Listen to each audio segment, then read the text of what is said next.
Hi, my name's Brian and I'm an entrepreneur. I talk about faith, business, and cycling. So today we're going to Antipolo, Taktak. Supposed to be may kasama tayong office mates pero um, nag, uh, nag-pass muna sila. So ako lang muna. Okay na rin kasi I get to ride on my own, think about stuff, and yan, wala akong hihintayin masyado. It's been a while since I last went to Taktak. Siguro mga 1 year na rin. And I'm still using my Surly Midnight Special that time.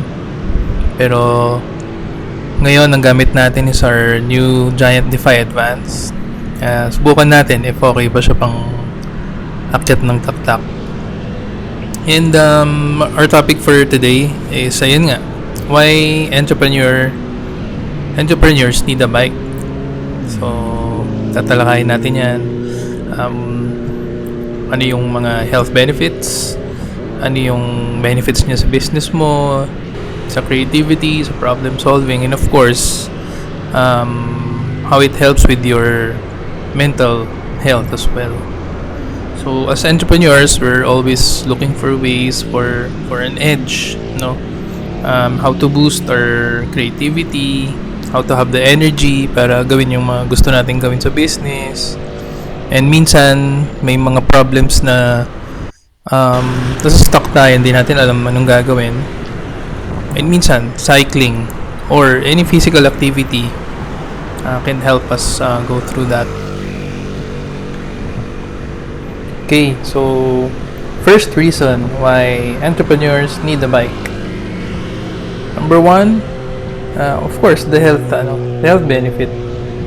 Diba? As entrepreneurs, madalas nakaupo lang tayo sa desk natin, kung hindi na sa office, kahit sa bahay, work pa rin, diba? It's expected of us entrepreneurs na magtatrabaho tayo beyond sa expected.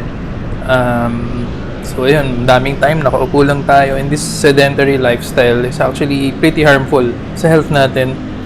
And that's actually what happened to me. Pandemic era, I started serious road cycling. So yeah, I'm a pandemic cyclist. Doon ako nag-start mag-bike. So, pumayat ako noon, no? Talagang, tuloy-tuloy, everyday, training, pagka-weekend, long rides, kasama mong friends. Pero nung nag-open up na ulit yung economy, na medyo mas naging busy sa business, sa work, yun, natigil. And that's the time I started gaining back all the weight. And right now, I'm 105 kg. Actually, bumaba na yun. I started at 115. And then, I started cycling again just last year. Ngayon, bumaba to 105. And hopefully, tuloy-tuloy until I get a ideal weight. So, ayun as entrepreneurs, madali sa atin magkaroon ng sedentary lifestyle. Cycling will help us definitely to get rid of yung mga unwanted effects nitong sedentary lifestyle nga na ito. It will significantly boost your energy, reduce your stress, and syempre dahil medyo pagod kang after biking, it will improve your sleep quality. And when you get more energy because of training, because of cycling, ayan, you get more energy as well to do the things you need to do sa business mo. So again, and I just want to add, according to the Bible nga, 1 Corinthians 6 verse 19 to 20, do you not know that your bodies are temples of the Holy Spirit, whom you have received from God? You are not your own, you were bought at a price. Therefore, honor God with your bodies. So, taking care of our physical health through activities, and cycling is a good one, is a way to honor God with what He has given us. Itong bodies natin nga. So yeah, that's one.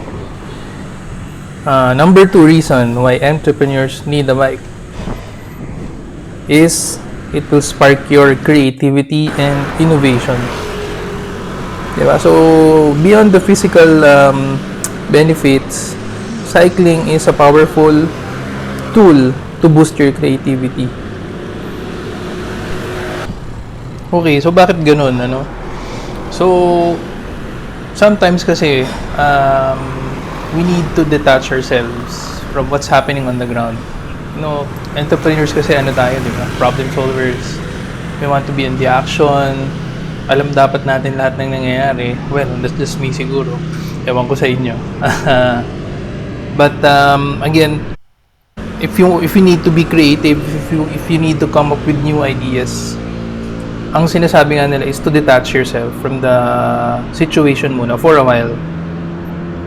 Cycling is a good tool to do that again. It's a good place.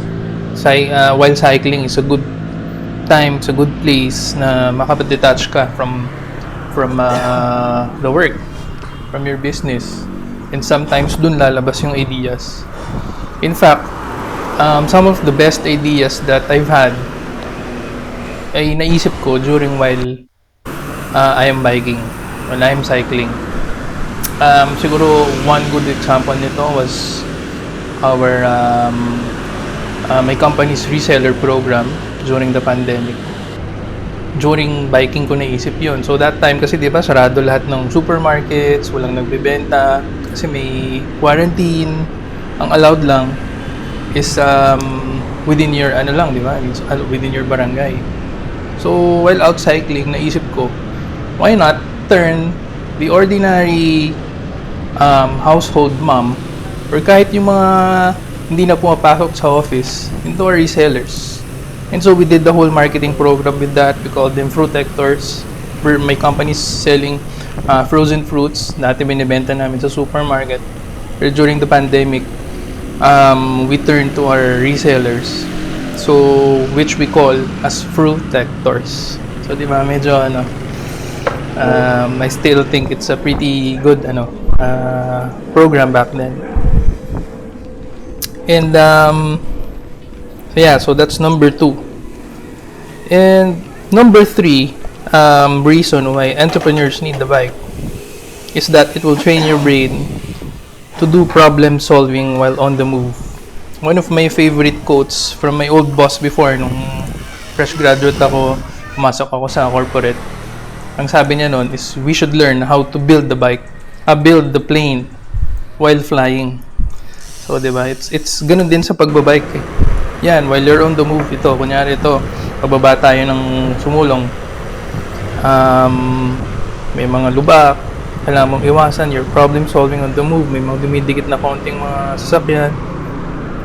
Paano mo i-manage, paano ka magna-navigate. So, you're doing everything all at the same time. Pero, yun nga, cycling will teach your brain how to do that. It's